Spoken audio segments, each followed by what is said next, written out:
ცვლილები ვაზისა და ღვინის შესახებ კანაში, რომელიც განსაზღვრავს ვენახის გაშენებაზე თანხმობის წესებს დაცული ადგილწარმოშობის პროდუქციის გამოყენებას და ტექნოლოგიური პროცესების აღრიცხვას ღვინის კომპანიებისთვის. ასევე მთავრობის გადაწყვეტილებით 2026 წლის რთველზე ყურძნის ფასი შაქრიანობასა და ხარისხზე იქნება დამოკიდებული. კანოში შესული ცვლილებები რამდენად შეუწყობს ხელს ქართული ღვინის ხარისხის გაუმჯობესებას.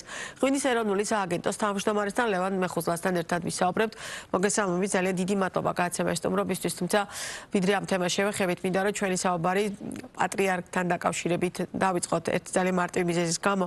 ის ქართული მევენახეობის ერთ-ერთი ალბათ ყველაზე დიდი გულშემატკივარი იყო და მეღვინეები ამ დარგში მომუშავე კომპანიები, რომელთანაც მე შეხება მქონია, ძალიან ხშირად უსვამდნენ ხოლმე ხაზს, მათი და პატრიარქის შეხვედრისას რამხელა მნიშვნელობას ანიჭებდა ის ქართული ღვინის ხარისხზე საუბრის. როგორი იყო მეღვინეებისთვის პატრიარქი? რა თქმა უნდა, დიდი მადლობა. პირველ რიგში მივესალმებით ჩვენ მაყურებელს, დიდი მადლობა მოწვევისთვის და მადლობა სწორედ აი ამ საკითხის წამოჭრისთვის. პირველ რიგში გული და სულით მინდა მიუსამძიმრო ყველას ამ ადამიანის გარდაცვალება. მოგეხსენებათ, რომ ეს ისეთი პიროვნება იყო, ეპოქალური პიროვნება, ხა არ ვიქნები ამ ხრივ ორიგინალური. ჩვენ მე მგონი თითეული ჩვენთაგანი ბედნიერები ვართ, რომ მოგვიწია სწორედ მისი პატრიარქობის პერიოდში ცხოვრება და ეს ადამიანი იყო მაგალითი ყველასთვის და ყველას რაღაც პერსონალური სითბო და დამოკიდებულება გვაქვს გარდა იმ თქვა საზოგადო მისი მოღვაწეობისა. ასე რომ ჩემთვის პირადადაც მეღვინეობისთვის, ჩემი ოჯახისთვის რაღაც განსაკუთრებული გრძნობები გვეუფლება ყველა ჩვენთაგანს ამ დროს. ზოგადად პატრიარქი და თქვენ წინამორბედებმაც აღნიშნეს, იყო აგრარული სექტორის ძალიან დიდი მხარდამჭერი და გული და სულით ცდილობდა, საქმიანობითაც ცდილობდა მაქსიმალურად ხელი შეეწყო აი ამ სექტორის განვითარებისთვის. რა თქმა უნდა, ისეთი თემები, როგორც იყო თუნდაც იშვიათი ჯიშების აღდგენა, გავრცელება, რომლებიც ძალიან ბევრი კოლექციაშია და ჯერაც ეს პროცესი კიდევ მიმდინარეობს. ჩვენ ამოუწურავი გვაქვს ფაქტიურად ამ ხრივ შესაძლებლობები, ის გენოფონდი, რაც ქართულ ვას გააჩნია, ჯერ კიდევ ბოლომდე შესასწავლელი და გასავრცელებელია. რა თქმა უნდა, ის ტრადიციული მეთოდით ღვინის დაყენება და მისი დაცვა იუნესკოში 2013 წელს ასევე ამ პროექტის დიდი გულშემატკივარი, დიდი ეს პროცესი კარგად მახსოვს, იმიტომ რომ რა თქმა უნდა, ასე რომ რაღაც განცხადებასავითაც გავრცელა და ასე რომ როგორც ზოგადად ალბათ ნებისმიერი დარგი და ამ ქვეყნის წინსვლა და განვითარება, რა თქმა უნდა, მევენახეობა, მეღვინეობაც, რომლის სამშობლოდ საქართველოს მისთვის განსაკუთრებული იყო და განსაკუთრებულ ყურადღებას უთმობდა სწორედ აი ამ დარგის წინსვლას. დღევანდელი ქართული მეღვინეობა არის ის, რასაც პირობითად პირად საუბრებში ამ თემაზე საუბრობდა და როგორც მას წარმოედგინა, არის ამ მიმართულებით სწორ გზაზე ვდგავართ? ვფიქრობ, რომ სწორ გზაზე ვდგავართ, ნამდვილად, თუმცა სრულყოფას საზღვარი არ აქვს. ანუ ის რომ ჩვენ რაღაცას მივახციეთ და წინსვლა და განვითარება აღარ უწერია, თქვა, ამ დარგს ეს ასე არ არის. ძალიან ბევრია რეალურად იმისთვის გასაკეთებელი, რომ მართლა სრულყოფილობას და სრულყოფილებას მიაღწიოს ამ დარგმა.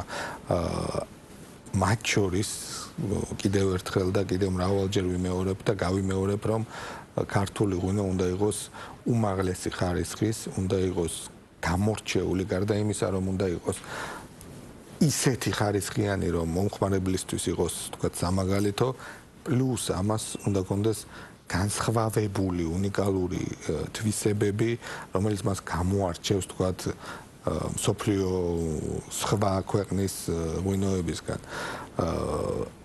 ამისკენ იდგმება ყველა ის ნაბიჯი, რაც, თქვა, ამ შემთხვევაში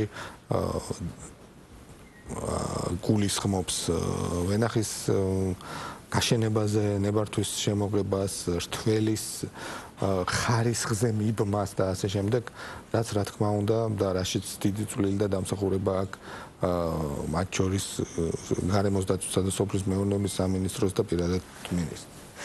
თუ შეგვიძლია ვაისა და ღვინის შესახებ კანონში ხა უფრო ცოტა მეტი რომ ვისაუბროთ, რას ცვლის ეს ინიციატივა და ეს ახალი რეგულაციები და რა ახალ ეტაპზე გადაყავს მას ქართული მეღვინეობა? მათ შორის განსაკუთრებით მევენახეობა უფრო ზუსტად ასევე ვიკითხავდი. კი, ნამდვილად ამ ეტაპზე ყველაზე მნიშვნელოვანი, რაც შეიძლება გავაკეთოთ, ეს არის სწორედ მევენახეობის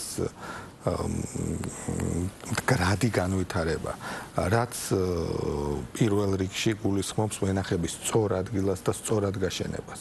არ უნდა დაგვაუწყდეს, რომ ვენახი არის გრძელვადიანი ინვესტიცია, მხოლოდ ის ფაქტი, რომ პირველი მოსავალი რეალურად მხოლოდ 3-4 წლის მერე იძლევა ვენახი და თავის სიძლიერეში და ასე ვთქვათ, საუკეთესო წლები იდგება 20-30 წლის მერე და განსაკუთრებული ვენახები არის 50, 60, 100 წლის, ასე რომ ეხლა დაშვებული ნებისმიერი შეცდომა თელ თაობებს, ასე ვთქვათ, რისკის ქვეშ აყენებს. ამიტომ ჩვენი პასუხისმგებლობაა, რომ საუკეთესოდ შეძლების და გვარად საუკეთესოდ უნდა მიუდგეთ ვენახის გაშენებას, რომ ხეირი ნახონ არა მარტო ჩვენ, არამედ ჩვენმა მომავალმა თაობებმა. ეს არის ძალიან მნიშვნელოვანი.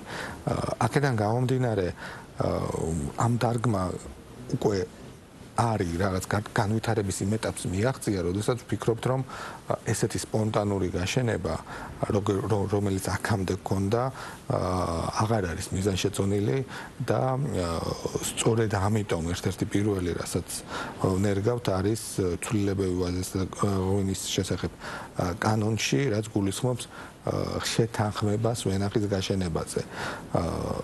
ფორმა როგორი უნდა გქონდეს დაუშვათ ამ შეთანხმებას? სახელმწიფოს რა ფორმით უნდა მოგმართოთ ღვინის ეროვნულ სააგენტოს უნდა მიმართოს მუნიციპალიტეტს თუ ეს ფორმა როგორია და აი როგორ უნდა დასაბუთდეს რომ და როგორ მიიღებთ გადაწყვეტილებას ან როგორ ჩაითვლება რომ ეს არის სწორი გაშენება ვენახის? მე გეთანხმებით რომ ძალიან ბევრ შემთხვევაში ძალიან ქაოტურ გაშენებასთანაც ქონდა საქმე, თუმცა როგორ უნდა დავწმუნდეთ რომ ეს პროცესი იმდენ არ გამჭვირვალეა რომ რეალურად სწორად კეთდება და არა ვიღაცის პირადი გადაწყვეტილებებით? კი, რა თქმა უნდა, ძალიან მნიშვნელოვანია პროცესის გამჭვირვალობა. ეს პროცესი უკვე დეტალურად იქნება აღწერილი კანონქვემდებარე აქტში, რომლის პირველადი პროექტი უკვე მზად არის და მიმდინარეობს დარგთან და თქვათ ჩვენ ზედამხედველ სამინისტროსთან აი ამ პირველადი პროექტის შეთანხმება და შესაძლო თქვათ ცვლილებები ამ პროექტში ჩვენ აღნიშნულმა კანონში ცვლილებებმა პირდაპირ დაგვავალა რომ 1 მაისს უნდა გქონდეს ეს აღნიშნული ნორმატიული აქტი მზად.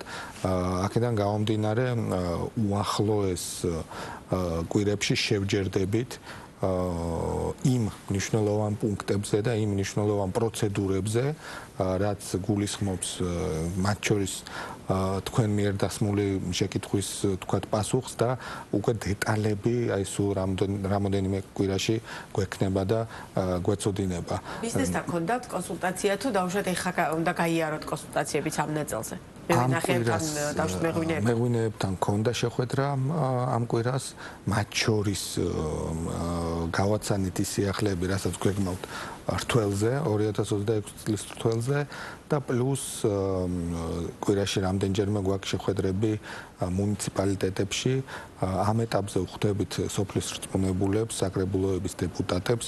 4 ასეთი შეხვედრა უკვე ჩატარდა კახეთის მუნიციპალიტეტში. რა თქმა უნდა, კახეთი არის ამ ხრივ მნიშვნელოვანი და მთავარი, ვინაიდან ვენახების 85%-ზე მეტი სწორედ კახეთშია და პოტენციურად რაც ახლები გაშენდება, ისიც პირველ რიგში იქნება თქვათ კახეთში. პლუს თქვენ ბრძანეთ რთველის თემა და ამ თემის მიწოდებაც მოსახლეობამდე რაც შეიძლება სწრაფად ძალიან მნიშვნელოვანია, იმიტომ რომ ეხლავე უნდა დაიჭირონ თადარიგი, რათა როგორც იტყვიან, შემოდგომაზე დავთვალოთ წიწილები. თავისთავად.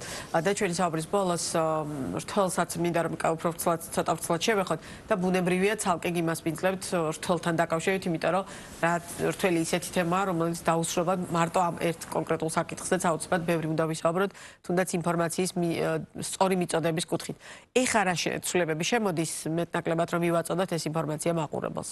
კი, პირველი ის გეზი, რომელიც ჩვენ შარშან ავიღეთ, ანუ ხარისხს და შაქრიანობას მივაბით ის ფასი, რითაც სახელმწიფო იბარებს ყურძენს, კიდევ უფრო გამკაცრდა და კიდევ უფრო დაიხვეწა, შეიძლება ითქვას და შარშანდელი რთველის გამოცდილება გარკვეული კორექტივები შეგვატანინა სწორედ აი ამ მიდგომაში. პირველი რაც ვქენით, ეს არის მინიმალური შაქრიანობის, მოდი ესე ვთქვათ, მინიმალური შაქრიანობის დაწესება, ეს არის 17%, რის ქვევითაც ფაქტიურად ყურძენი აღარ ჩაირთულება გამოსადეგად არც ღვინისთვის, არც სასპირტე მიმართულებით.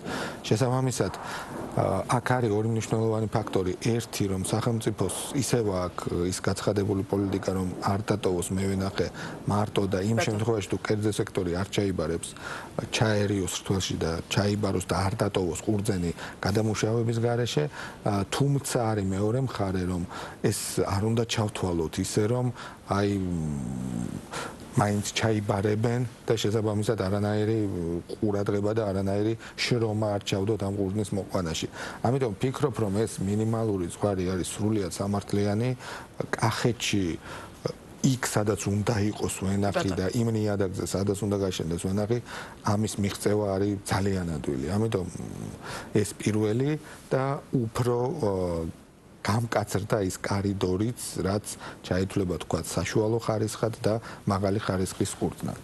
ამ თემებს უფრო ვცლად კიდევ შემდეგ გადაცემებში აუცილებლად შევეხებით და რაც მოახლოვდება რთველი, ბევრჯერ მოგვიწევს მე დარწმუნებულია მე და თქვენ შეხვედრა, სწორედ ამ და სხვა აქტუალურ თემებზე სასაუბროთ. ლევან მეხუძლა იყო ბიზნეს პარტნიორის პირდაპირ ეთერის სტუმარი.